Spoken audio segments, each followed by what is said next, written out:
Padang gurun adalah tempat sementara. Mereka sedang Tuhan bawa untuk masuk ke tanah perjanjian. Dan mujizat mana itu sementara, selama mereka masih ada di padang gurun.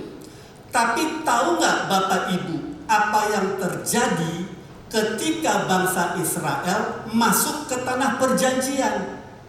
Coba kita baca di ayat Yosua 5 ayat 12. Yosua 5 ayat 12 berkata, lalu berhentilah mana itu. Mana tidak turun lagi dari langit. Ketika keesokan harinya mereka makan hasil negeri itu. Jadi orang Israel tidak beroleh mana lagi, tetapi dalam tahun itu mereka makan yang dihasilkan tanah Kanaan.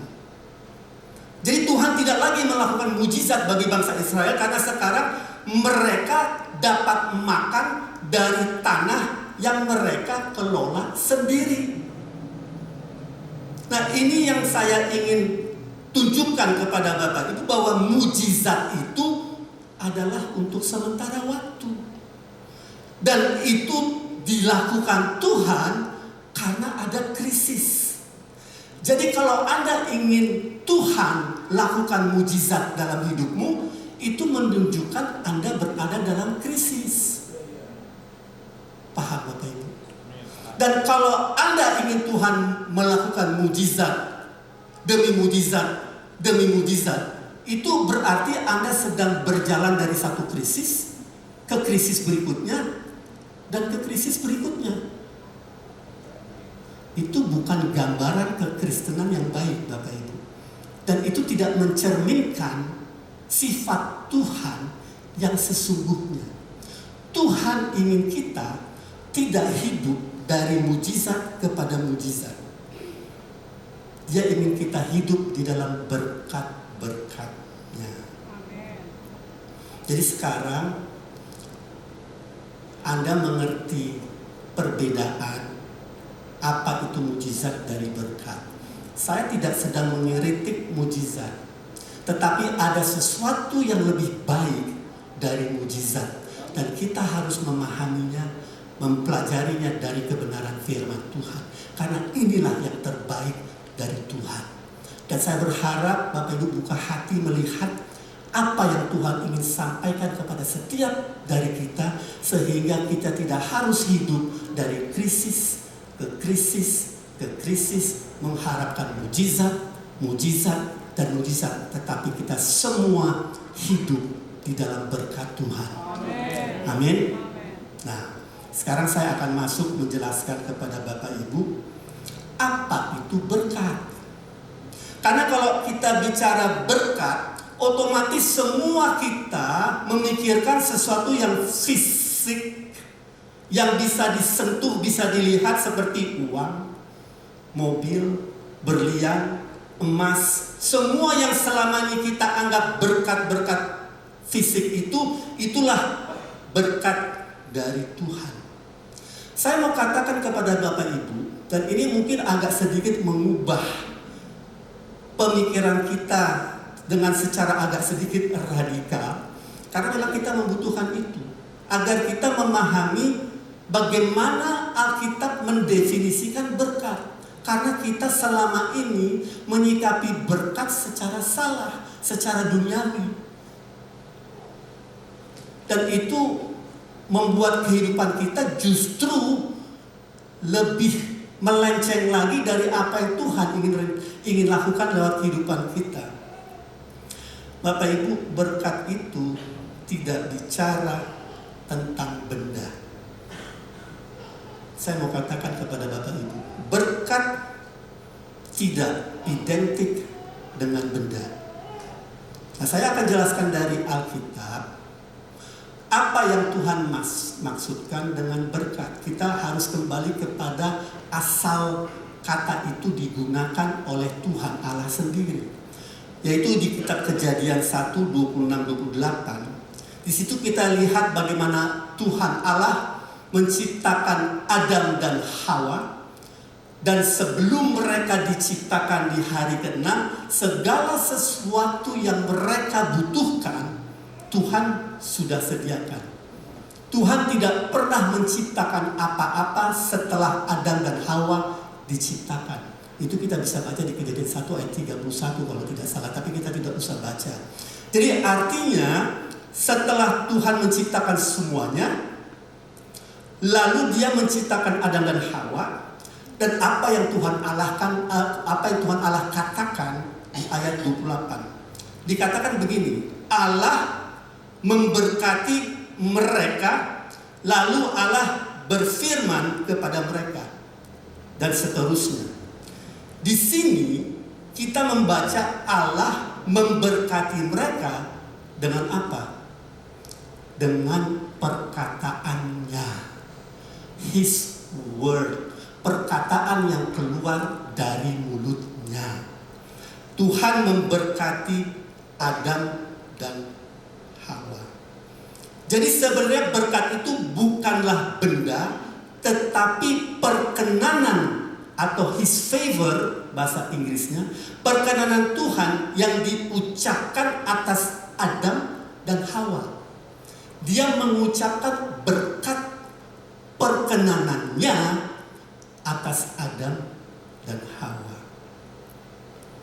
Dan karena berkat itu adalah perkenanan Tuhan atas Adam dan Hawa dan juga atas kita, karena itu berkat itu tidak bisa dicuri oleh iblis. Karena itu perkenanan Tuhan atas kita. Berkat Tuhan, perkenanan Tuhan atas kita, tidak akan Dia tarik kembali.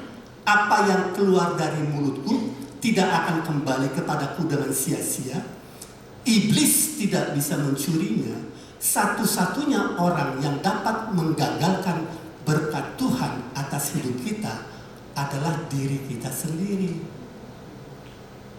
Jadi berkat Tuhan atas orang-orang yang Dia ucapkan perkenanannya itu bersifat kekal. Sekarang tergantung kita yang mendengar, menerimanya, bagaimana menyikapinya. Bukan tergantung Tuhan. Karena Dia tidak akan menariknya kembali. Jadi berkat itu adalah perkenanan Tuhan atas kita yang Dia ucapkannya, yang Dia ucapkan. Ya, jadi sebenarnya Bapak Ibu, berkat Tuhan itu tidak dapat dikejar.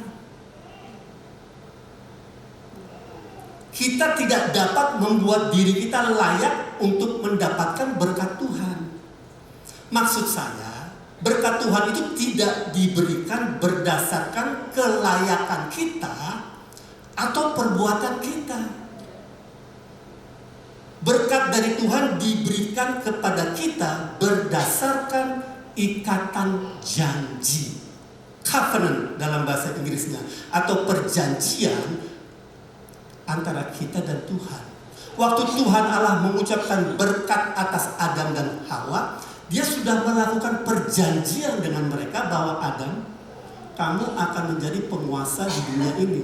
Aku ucapkan berkatku atas itu perjanjian. Adam tidak berusaha apa-apa untuk mendapatkan berkat itu. Itu bagian dari perjanjian. Dan ketika Adam jatuh ke dalam dosa dan Tuhan memusnahkan bumi ini dengan air bah, apa yang Tuhan katakan kepada Nuh di Kejadian 9, kalau kita boleh baca ayat 1, Tuhan kembali melakukan perjanjian dengan Nuh dan Dia berkata begini, lalu Allah memberkati Nuh dan anak-anaknya serta berfirman. Dia ucapkan lagi perkenanannya kepada Nuh. Jadi berkat itu bukan benda, Bapak Ibu. Tolong pahami ini. Saya tahu semua kita membutuhkan segala sesuatu yang fisik di dalam kehidupan kita. Tuhan juga tahu itu. Tetapi kita harus memiliki starting point. Jadi poin fondasi yang benar di awalnya. Karena kalau tidak, nanti kita akan melenceng daripada kebenaran firman Tuhan, dan kita akan menyusahkan diri kita mengejar-ngejar sesuatu yang sebenarnya nggak perlu dikejar. Paham ya? Nah, jadi tolong terima ini dulu, nanti saya akan jelaskan. Saya nanti akan sampai kepada apa yang menjadi kebutuhan kita sehari-hari. Ya, jadi ini nggak sesuatu yang rohani, yang nggak membumi. Ini membumi. Mohon sabar. Ya, kita akan sampai ke sana. Ya, tetapi fondasinya harus diletakkan dulu. Kalau enggak, fondasi yang goyang akan membuat kita jatuh. Ya. Nah, jadi Tuhan mengadakan perjanjian dengan Adam dan Hawa, lalu dengan Nuh, lalu kemudian Tuhan melakukan perjanjian dengan Abraham. Ini bapak orang percaya. Nah, ini kita harus mempelajari lebih dalam lagi. Karena Tuhan berkata begini kepada Abraham di Kejadian 12 ayat 1 dan 2. Kejadian 12, berfirmanlah Tuhan kepada Abram, pergilah dari negerimu dan dari sanak saudaramu, dari rumah bapamu ini ke negeri yang akan kutunjukkan kepadamu. Aku akan membuat engkau menjadi bangsa yang besar. Perjanjian, ikatan janji, dan memberkati engkau serta membuat namamu masyhur, dan engkau akan menjadi berkat. Diberkati untuk menjadi berkat. Ayat 3, aku akan memberkati orang-orang yang memberkati engkau dan mengutuk orang-orang yang mengutuk engkau, dan olehmu semua kaum di muka bumi akan mendapatkan berkat. Semua orang di muka bumi Tuhan mengucapkan perkenanannya lewat Abraham. Nah, Bapak Ibu, kita dapat membaca di Alkitab, Abraham ini hidup dengan iman. Dia mengakui perkenanan Tuhan itu, berkat Tuhan itu dalam hidupnya. Bagaimana saya tahu? Kita bisa baca ini di Kejadian 13 ayat 2 sampai dengan 9. Di sini kita melihat Abraham dan Lot sama-sama menjadi kaya, harta benda mereka menjadi lebih banyak dari sebelumnya, sehingga tempat itu sudah tidak cukup lagi untuk menampung harta kekayaan mereka berdua. Dan orang-orang di bawah kepemimpinan Abraham dan Lot, mereka berseteru, mereka jadi berantem, bahasa sekarang ini, mengenai tempat yang mereka sekarang kelola, karena sama-sama berhasil. Nah, saya mau kasih tahu begini Bapak Ibu, yang diberkati oleh Tuhan adalah Abraham, tapi yang menikmati juga berkat Tuhan itu Lot. Anda tahu, orang-orang yang bekerja untuk Anda yang tidak kenal Tuhan bisa dan akan mengalami berkat Tuhan lewat Anda. Diberkati untuk menjadi berkat. Orang-orang yang di kantor Anda akan mengalami berkat Tuhan karena Anda diberkati. Ini kebenaran firman Tuhan. Saya pernah mengalaminya. Waktu saya masih di sekuler, saya pernah ada satu orang yang datang bekerja untuk saya, orang yang bukan orang Kristen. Dulu saya tidak pernah mau ada orang non-Kristen bekerja untuk saya, tapi Tuhan punya rencana lain. Dia mengirim orang ini kepada saya yang hidup dalam hutang dan hampir kehilangan rumahnya satu-satunya. Dia bekerja untuk saya, dan dalam 3 tahun saya diberkati, dan dia diberkati sampai punya 3 apartemen. Diberkati orang fasik lewat Anda dan saya. Begitu Anda mengerti kebenaran ini, Anda akan menjalani hidupmu dengan cara yang berbeda. Anda harus melihat dirimu berbeda. Anda harus mengerti berkat itu bukan benda, tapi nanti akan berwujud dalam bentuk benda. pada awalnya Anda harus mengerti, ini perkenanan Tuhan yang diucapkan atas Anda dan saya. Jadi pada waktu Abraham dan Lot, mereka anak buahnya berseteru, apa yang Abraham lakukan? Abraham orang yang beriman dan dia mengerti tentang berkat. Dia berkata kepada Lot seperti ini, Lot, kamu pilih. Kamu pilih mana yang kamu ingin ambil dari semua tanah ini. Kalau kamu ke kanan, aku ke kiri. Kalau kamu ke kiri, aku ke kanan. Lot mengejar berkat. Abraham mengerti dia orang yang diberkati Tuhan. Orang yang mengerti dia diberkati Tuhan, dia tidak perlu mengejar berkat. Justru berkat mengejar dia. Ulangan 28 ayat 2. Saya tidak akan membacanya, tapi Bapak Ibu bisa membaca. This blessing shall overtake you. Berkat-berkat ini akan mengejarmu, kata Tuhan Allah kepada umatnya. Jadi Bapak Ibu, Abraham memahami posisi dirinya bahwa dia diberkati Tuhan, dan dia tidak peduli kemanapun dia pergi karena berkat itu sudah diucapkan atas dirinya dan akan mengejar dia kemanapun dia pergi. Kalau Anda mengalami persaingan di kantormu, dalam usahamu, jangan lihat benda itu, posisi itu sebagai berkat. Lihat apa yang Tuhan katakan atas dirimu. Engkau kepala, bukan ekor. Engkau akan naik, tidak turun. Dimanapun Anda berada, nggak harus di kantor itu. Paham? Kalau Anda mengerti ini, hidupmu akan lebih ringan, Bapak Ibu. Karena hatimu nggak melekat kepada benda, tetapi hatimu akan percaya kepada setiap perkataan Tuhan yang Dia ucapkan atas diri kita. Engkau kepala, bukan ekor. Engkau naik, tidak turun. Engkau diberkati di ladang dimanapun Anda berada.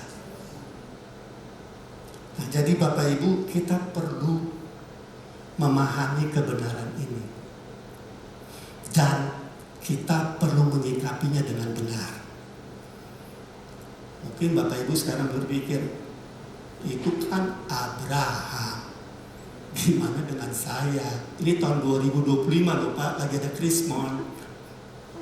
Seolah-olah Tuhan itu yang dulu sama yang sekarang berbeda. Kan kita selalu berpikir begitu. Ayolah Pak, tolonglah Pak, ini kan 2025. Gak ada hubungannya Bapak Ibu. Kalau Anda berpikir begitu, Anda sudah mengecualikan dirimu dari berkat Tuhan. Yang membatasi berkat Tuhan bukan Tuhan, tapi Anda sendiri. Dengan perkataan-perkataan dan pemikiran-pemikiran seperti itu. Nah, oleh karena itu mulai hari ini, apa kata Alkitab? Janganlah menjadi serupa dengan dunia ini, tetapi berubahlah oleh pembaharuan budimu, agar engkau tahu membedakan mana kehendak Tuhan yang baik, yang berkenan, dan yang sempurna. Nah, kita sekarang menarik semua ini ke perjanjian baru. Karena sekarang kita hidup di bawah perjanjian baru. Coba kita baca sekarang di kitab Efesus 1 ayat 3. Apa yang Alkitab katakan sekarang tentang kita? Alkitab berkata begini, terpujilah Allah dan Bapa Tuhan kita Yesus Kristus, yang dalam Kristus telah mengaruniakan kepada kita segala berkat rohani di dalam sorga. Sudah, akan, atau belum? Apa kata ayat ini? Telah berarti sudah, masa lampau. Saya kan masih punya utang Pak, ini ayat gak benar. Usaha saya sedang bangkrut. Saya belum punya rumah. Bagaimana saya bisa mempercayai firman Tuhan yang bunyinya seperti ini? Maka itu Anda harus belajar firman Tuhan. Karena Anda gak bisa mendasarkan kehidupanmu hanya berdasarkan satu ayat. Ini adalah kebenaran Dan Anda harus mencari ayat-ayat lain untuk menjelaskan, menjabarkan bagaimana kebenaran ini dapat diaplikasikan, diterapkan dalam hidup kita. Jangan satu ayat yang tidak Anda mengerti menggagalkan ayat-ayat lainnya untuk memberikan kebenaran kepada dirimu.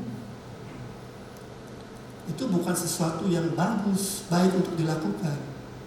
Kalau saya tidak mengerti satu ayat, apa yang saya lakukan adalah saya menaruhnya di dalam shelf. Saya menaruhnya di satu laci yang saya simpan. Saya akan menolaknya. Sampai satu saat Tuhan akan membukakan laci itu dan kasih pengertian, Irwan, ini loh yang saya maksud. Jangan menolak firman Tuhan. Kalau belum mengerti, put it on the shelf. Simpan di laci dulu. Nanti waktunya, begitu Anda buka, Anda akan terheran-heran. Nah, firman Tuhan berkata di sini, Dia telah memberkati kita dengan segala berkat-berkat rohani. Sudah selesai, kata Yesus di atas salib. It is finished. Tetapi semua berkat-berkat ini adalah berkat rohani. Kalau saya membaca ayat rohani, saya membayangkannya di alam roh. Dan di sini dikatakan di dalam sorga. Jadi artinya disimpan berkat-berkat itu, bukan disembunyikan, disimpan untuk kita. Dan kita punya tugas untuk membawa apa yang disimpan itu menjadi kenyataan. Itu tugas kita, Bapak Ibu. Kalau kita tidak membawanya ke dalam dunia nyata, mewujudkannya, itu bukan salah Tuhan, itu salah kita. Kenapa? Karena Ibrani 4 ayat 2, kalau boleh ditayangkan, berkata begini. Karena kepada kita diberitakan juga kabar baik itu. Kabar baik itu sama seperti kepada mereka. Tetapi kabar baik itu tidak berguna bagi mereka karena, ini dalam bahasa Indonesianya, tidak bertumbuh bersama-sama oleh iman. Tetapi dalam bahasa Inggrisnya berkata begini. Saya sampaikan kabar baik tentang berkat-berkat Tuhan. Tapi orang yang mendengarnya, yang tidak mencampurnya dengan iman. Jadi ke bahasa Inggrisnya, mix it with faith. Mencampurnya dengan iman. Orang yang mendengar kabar baik ini, tapi tidak mencampurnya dengan imannya, tidak akan mengalami. Cara kita mewujudkan hal-hal rohani yang di alam roh yang Tuhan berikan kepada kita menjadi kenyataan adalah lewat iman. Imanmu adalah jembatan antara alam roh dan alam nyata. Anda harus menggunakan imanmu untuk meraih setiap janji-janji Tuhan, berkat-berkat Tuhan yang telah diucapkan atas diri kita. Tanpa iman tidak mungkin orang berkenan kepada Allah. Ya, jadi ayat ini berkata kita mendengarnya, kita mencampurnya dengan iman, dan kita meresponnya. Cara kita mencampur pemberitaan kabar baik itu dengan iman adalah dengan meresponnya dengan perkataan dan tindakan kita. Iman itu berbicara, iman itu bertindak. Faith speaks, faith acts. Itu kita bisa baca di kitab Yakobus. Jadi kalau kita mencampurkan kabar baik yang kita dengar dari mimbar, cara Anda bisa mewujudkan berkat itu adalah dengan mencampurnya dengan imanmu. Nah, coba kita lihat bagaimana satu orang di kitab Perjanjian Lama melakukannya dengan mencampurkan imannya. Coba kita baca kitab Kejadian 26 ayat 1 sampai dengan 3, kita belajar dari Ishak, anaknya Abraham. Di sini dikatakan, maka timbullah kelaparan di negeri itu. Ini bukan kelaparan yang pertama yang telah terjadi dalam zaman Abraham. Sebab itu Ishak pergi ke Gerar kepada Abimelek, raja orang Filistin. Ayat kedua. Lalu Tuhan menampakkan diri kepadanya serta berfirman, janganlah pergi ke Mesir, diamlah di negeri yang akan kukatakan kepadamu. Pada waktu itu belum ada Alkitab. Sekarang kalau kita menghadapi krisis, kita dapat berkonsultasi dengan firman Tuhan, dan Roh Kudus akan menghidupkannya bagi kita. Lalu ayat ketiga, tinggallah di negeri ini sebagai orang asing, maka aku akan menyertai engkau dan memberkati engkau, sebab kepadamulah dan kepada keturunanmu akan kuberikan seluruh negeri ini, dan aku akan menepati sumpah yang telah kuikrarkan kepada Abram ayahmu. Lalu ayat 6, kita lompat. Kejadian 26 ayat 6. Karena Abram jadi tinggallah, jadi dia mengikuti dengan iman, dia mengikuti apa yang Tuhan katakan, jadi tinggallah Ishak di Gerar. Lalu ayat 12. Kita lompat lagi. Pada waktu, maka menaburlah Ishak di tanah itu, dan dalam tahun itu juga ia mendapat hasil 100 kali lipat sebab ia diberkati Tuhan. Ia diberkati Tuhan bukan karena hasilnya. Dia sudah diberkati Tuhan sebelumnya, tetapi setelah dia merespon berkat Tuhan itu dan menabur, barulah berkat itu menjadi terwujud. Dan Alkitab katakan sekarang dia diberkati Tuhan karena kita dapat melihatnya secara fisik. Anda harus merespon berkat Tuhan dengan imanmu. Ini penting Bapak Ibu. Karena iman itu adalah sesuatu yang spiritual yang Tuhan berikan kepada setiap orang sama. Kita bisa baca itu di Roma 12 ayat 3. Gak ada orang yang sudah menjadi Kristen yang tidak punya iman. Dia hanya harus belajar untuk menjalankan, menghidupi imannya itu.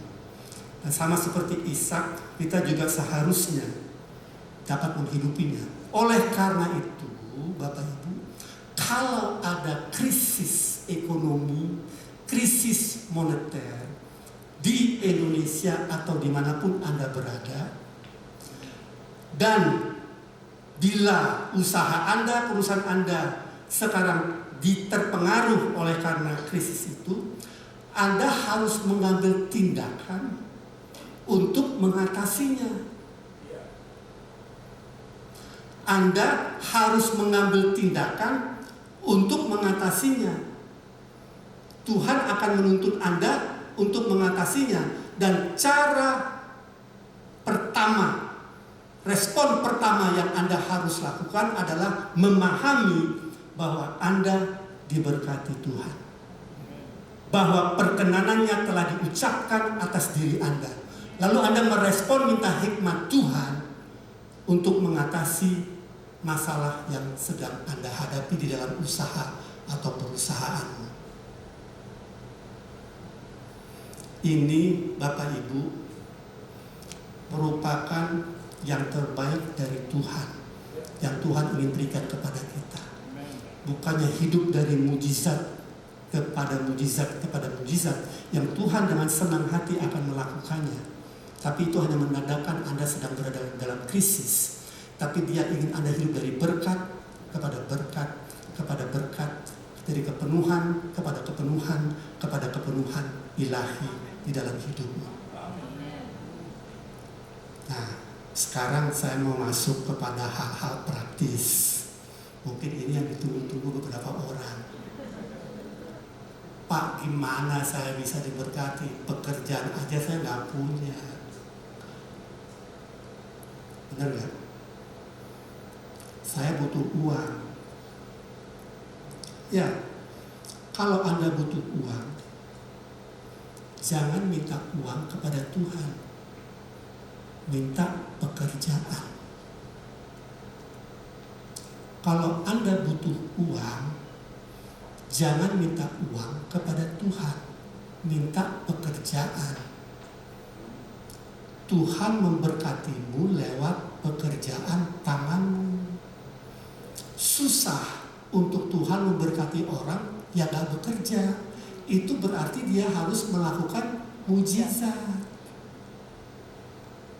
Karena Anda sedang dalam krisis, Anda gak mau keluar dari krisis mode. Krisis mode artinya status krisis itu kepada status berkat.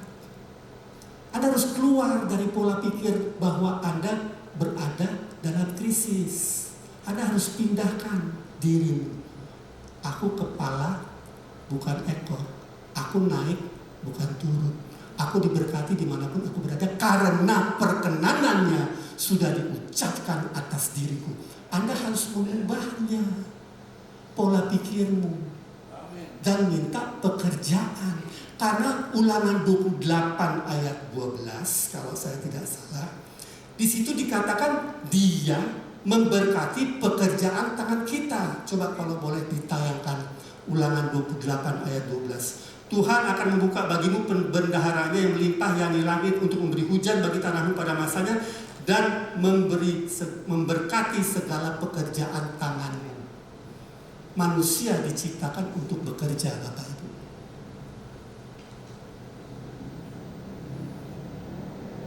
Oke, jadi itu poin pertama. Nah, mungkin ada orang berkata, saya sudah bekerja, saya nggak dapat pekerjaan, Pak. Atau saya bekerja tapi tidak cukup uangnya. Nah, ini kita sudah masuk ke dalam hal-hal praktis. Apakah Alkitab mengajarkannya?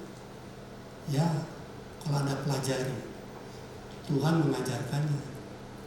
Seandainya Anda tidak mendapatkan pekerjaan yang memberikan Anda gaji, atau Anda mendapatkan pekerjaan yang gajinya belum mencukupi, apa kata Alkitab? Kolose 3 ayat 23. Kolose 3 ayat 23 dan 24 berkata begini. Apapun juga yang kamu perbuat, perbuatlah dengan segenap hatimu, satu, seperti untuk Tuhan dan bukan untuk manusia. Bukan untuk menyenangkan manusia, tapi untuk Tuhan. Lalu ayat 24. Kamu tahu bahwa dari Tuhanlah kamu akan menerima bagian yang ditentukan bagimu sebagai upah. Jadi begini Bapak Ibu, seandainya Anda seorang ibu rumah tangga di rumah yang gak bekerja, karena ibu rumah tangga itu sebenarnya pekerjaan, dan suamimu bekerja di kantor dan membawa pulang penghasilan di bawah UMR, Anda tahu, dengan Anda sebagai ibu rumah tangga di rumah bekerja sebaik-baiknya seperti apa yang dikatakan ayat ini, Tuhan bisa memberkati suamimu di kantor, di pekerjaannya dengan lebih lagi. Ini ayatnya, dan saya pernah mengalaminya. Jangan batasi bagaimana Tuhan akan memberkatimu. Begitu Anda sudah menggunakan pola pikirmu yang terbatas ini, nggak mungkin lah. Kalau Anda mengatakan nggak mungkin, ya tidak akan mungkin. Tapi ayat ini berkata, perbuatlah sebaik-baiknya seolah untuk Tuhan. Jadi sebenarnya, walaupun Anda sekarang bekerja dengan gaji minimal, ataupun bekerja tanpa digaji karena Anda sudah berusaha mencari dengan segenap hati dan dengan motivasi yang benar, tapi Anda tidak menemukannya, Anda tahu Tuhan dapat memberkatimu. Sama seperti janda di Sarfat, dia harus kirim Nabi Elia berpuluh-puluh kilometer untuk memberkati wanita itu. Tangan Tuhan tidak terlalu pendek untuk memberkatimu. Apakah imanmu percaya? Jadi kita harus introspeksi diri, ya, bahwa berkat dan iman itu dapat bekerja sama, dan Tuhan ingin itu bekerja sama karena Dia ingin mewujudkannya lewat kehidupan kita dan memberkati orang lain lewat kita. Diberkati untuk menjadi berkat. Nah, ini saya berharap Bapak Ibu tidak lagi membatasi karya Tuhan dalam hidup kita. Karena ayat-ayat menjelaskan motivasimu harus jelas dalam hal ini. Bahwa aku mau Tuhan, aku sungguh-sungguh, aku percaya, aku merespon. Karena aku tahu aku diberkati Tuhan. Perkenanan Tuhan telah diucapkan atasku. Aku tahu ayat-ayat itu berjanji demikian. Aku percaya, tolong aku Tuhan, buka jalan. Di mana Tuhan buka jalan, manusia tidak bisa tutup. Anda ubah pola pikirmu, lalu kosakatamu yang keluar dari mulutmu berubah, lalu self-talkmu berubah, dan jalan hidupmu mulai berubah. Nah, saya akan kasih satu kata nasihat yang selalu saya berikan kepada murid-murid di sekolah saya.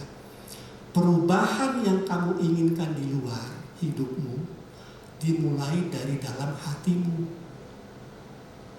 Apa yang Anda ingin lihat berubah dalam kehidupanmu, mulailah mengubahnya di dalam hatimu dengan percaya. Nanti Anda akan lihat dengan berjalannya waktu, Tuhan melakukan hal-hal yang kita anggap tanda kutip mujizat, tapi sebenarnya berkat dari Tuhan. Karena Dia ingin kita hidup di dalam berkat-Nya. Ya, ada banyak lagi yang Tuhan sampaikan lewat firman-Nya mengenai bagaimana kita mewujudkan apa yang merupakan hal rohani itu sehingga menjadi nyata di dalam kehidupan kita. Ya, saya nggak akan membahasnya, ada beberapa hal terlalu dalam, tapi cukup saja untuk saya katakan kepada Bapak Ibu di sini bahwa Anda harus mulai mengubah pola pikirmu dengan kebenaran firman Tuhan. Mulai memperkatakan kebenaran firman Tuhan. Dan secara perlahan-perlahan Anda akan melihat kehidupanmu akan berubah. Nah, kebenaran ini telah dibagikan di sekolah kami. Dan salah satu sukacita saya di dalam memimpin satu sekolah pemuritan adalah melihat perubahan yang murid-murid alami dengan mereka mulai mempraktekkan apa yang mereka pelajari di sekolah mereka. Saya ingat satu kesaksian, ada banyak, tapi satu yang saya teringat sekarang. Bagaimana seorang suami istri mulai sekolah, di sekolah kami, mereka tidak bisa bayar uang sekolah. Jadi mereka disponsor oleh temannya, dan mereka sedang mengalami krisis ekonomi. 3 tahun yang lalu mereka masuk sekolah kami. Dan untuk hidup mereka harus menjual apa yang mereka miliki, termasuk cincin kawin mereka. Lalu mereka mulai belajar kebenaran firman Tuhan. Ya. Mereka mengikutinya. Dan suatu saat setelah mereka mendengarkan salah satu instruktur kami dari Amerika memberikan satu pengertian baru kepada mereka. Mereka berdoa bersama-sama, merespon dengan iman, dan apa yang tersisa di dalam rekening bank mereka, mereka ambil semua dan mereka persembahkan kepada ministry. Semuanya itu tindakan iman yang sungguh luar biasa. Mungkin saya pribadi akan kesulitan untuk bisa melakukannya. Saya nggak menganjurkan Anda melakukannya kalau tidak dituntun Tuhan. Mereka telah berdoa dan mereka digerakkan dengan iman. Mereka melakukannya. Dalam tempo 3 tahun, mereka bisa membeli satu warehouse, satu gudang, dan satu rumah senilai 4 miliar rupiah dan memberkati banyak orang dalam 3 tahun dengan tindakan iman seperti itu.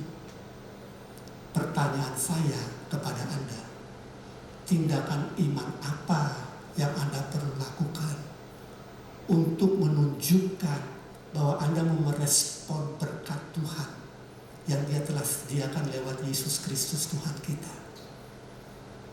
Tuhan sudah memberkati kita. Dia telah mengucapkan perkenanannya atas Anda dan saya. Jangan lagi meragukan, bertanya-tanya, aku diberkati gak ya? You are the blessed one. Anda orang yang diberkati Tuhan. Jangan ragukan, jangan pertanyakan. Tanya kepada dirimu, tindakan iman apa yang aku perlu lakukan untuk menunjukkan imanku. Saya selesai di sini. Saya berharap Tuhan terus mengajarkan kepada Bapak Ibu kebenaran ini. Ya, saya ingin berdoa untuk Anda. Sekarang saya undang bangkit berdiri. Ya, Anda mungkin juga punya pergumulan-pergumulan lain selain ekonomi. Alkitab mengatakan every spiritual blessing, setiap berkat-berkat rohani, apapun itu tanpa kecuali, Tuhan telah memberkati kita dengan segala berkat rohani di dalam Kristus di alam sorga. Tugas kita sebagai anak-anaknya orang percaya adalah meresponnya dengan iman. Tanpa iman tidak mungkin orang berkenan kepada Allah. Mari kita tundukkan kepala, kita berdoa. Bapak akan mengucap syukur untuk kebenaran firman Tuhan yang boleh disampaikan di tempat ini. Kami mengucap syukur bahwa Engkau begitu mengasihi kami dan Engkau telah mengucapkan begitu banyak perkenananmu, berkat-berkatmu di Alkitab yang mungkin kami seringkali luput, tidak menyadarinya bahwa begitu baiknya Tuhan, dan Engkau tidak pernah berubah. Perkenananmu yang pernah Kau ucapkan dahulu tetap berlaku sekarang, dan sekarang semua telah tersedia untuk setiap daripada kami. Oleh karena itu Bapa, kami berdoa dalam nama Yesus Kristus.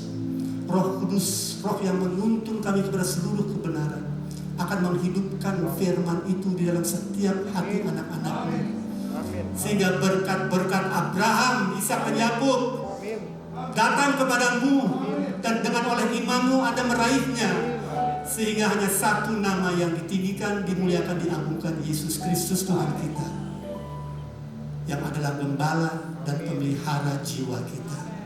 Terpujilah namamu kekal selama-lamanya. Di dalam nama Yesus Kristus kami mengucap syukur. Haleluya. Amin. Silakan duduk Bapak Ibu.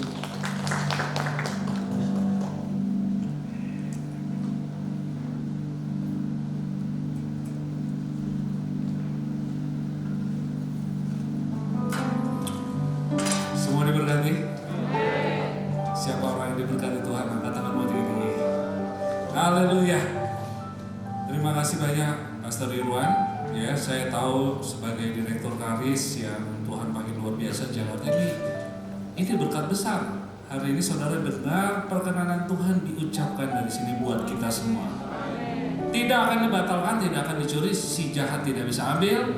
Sudah disimpan buat kita semua. Terima kasih Pastor Irwan, saya sangat diberkati. Kita semua diberkati. Waktu yang Bapak berikan untuk ke Bandung tidak sia-sia. Tuhan taruh sesuatu buat saya ya. Di sini semua punya pergumulan pasti. Kita hidup di dunia. Ada banyak mahasiswa kebetulan di tempat ini. Dan anak saya juga baru lulus. Semua di sini yang masih punya pergumulan untuk dapat pekerjaan masa depan. Banyak saudara di sini datang dengan beasiswa. Artinya juga terbatas. Tapi hari ini perkenanan Tuhan ada buat saudara.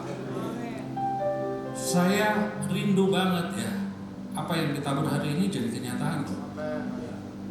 Kampus ini menghasilkan orang-orang yang luar biasa diberkati Tuhan. Karena saudara tangkap, bukan ilmunya aja di kampus ini, tapi barusan. Kalau saudara bilang nggak ada yang mustahil, nggak ada yang mustahil. Aku orang diberkati Tuhan. Aku akan naik tidak turun. Meskipun saudara sakit juga ada dikatakan aku sehat, aku diberkati Tuhan. Amin. Wah, terima kasih ya. Makanya Paulus bilang, kalau saudara ngerti, aku berdoa supaya engkau mengerti betapa kayanya kita di dalam Tuhan. Haleluya. Pulanglah sebagai orang yang sudah diberkati Tuhan. Bawa berkat itu dalam tindakan iman ya. Jadi perlu ada tindakan iman ya. Yang cari pekerjaan jangan putus asa. yang masih bentok hari ini bilang, aku akan naik, tidak turun. Semua yang Tuhan buka pintu tidak akan tertutup. Amin. Mari kita pulang, kita akan terima berkat Tuhan dan kita akan berdoa. Bapak yang baik, kami sungguh bersyukur untuk hamba-Mu Bapak Irwan Siregar yang Tuhan pakai dalam 1 jam saja untuk membuka berkat yang besar buat kami. Kami tahu Tuhan sudah memperkatakan perkenanan-Mu buat kami. Kadang kami lupa Tuhan, tapi hari ini kami diarahkan kembali, diingatkan kembali bahwa kami semua tidak terkecuali orang yang diberkati Tuhan. Terima kasih Tuhan Yesus, tolong kami untuk boleh mencampur perkataan ini dengan iman kami. Dan kami akan lihat Tuhan bekerja luar biasa. Aku berdoa untuk setiap anak-anak-Mu yang mungkin masih belajar. Tuhan berkat-Mu atas studi mereka. Mereka akan lulus, mereka akan dapat pekerjaan terbaik. Mereka akan Tuhan pakai jadi terang, jadi garam, jadi alat Tuhan di tengah bangsa ini. Mereka tidak kekurangan apapun yang baik. Bahkan mereka bisa memberkati banyak orang. Aku berdoa untuk setiap jemaat Tuhan yang mungkin sedang bergumul tentang apapun. Tuhan tolong, hari ini kami tahu lebih daripada mujizat Tuhan, kami semua diberkati Tuhan. Terima kasih Tuhan Yesus, kami pulang dengan sukacita. Dan kami berdoa untuk hamba-Mu sekali lagi, Pak Irwan dan Ibu, melalui pelayanan mereka di Karis. Tuhan, mereka telah menjadi berkat di tengah bangsa ini. Ada banyak orang-orang yang telah dibukakan dan diperlengkapi mengerti firman Tuhan. Kami berdoa biar Tuhan urapi lebih lagi, Tuhan tambahkan pengertian, dan Tuhan pakai mereka secara luar biasa. Keluarga ini boleh jadi berkat buat banyak orang. Haris juga boleh menghasilkan orang-orang yang dipakai Tuhan luar biasa. Terima kasih Bapak, sebentar kami akan pulang dan kami juga akan terima berkat Tuhan. Jemaat, angkatlah tanganmu seperti Abraham menerima berkat Tuhan. Hari ini berkat Tuhan juga dicurahkan atas kita semua. Tuhan memberkati kita. Tuhan melindungi keluar masuk kita. Dia menyinari setiap kita dengan wajah-Nya, memberikan anugerah kasih karunia yang tidak terbatas. Dia menghadapkan wajah-Nya kepada setiap kita, memberikan kita damai sejahtera di dalam hati kita. Sukacita menyertai kita. Anugerah Allah Bapa, kuasa Tuhan Yesus, damai sejahtera dan hikmat Roh Kudus menyertai setiap kita dari sekarang sampai Dia menjemput kita kembali. Yang sungguh percaya dan telah menerimanya katakan amin. Amin. Selamat hari Minggu.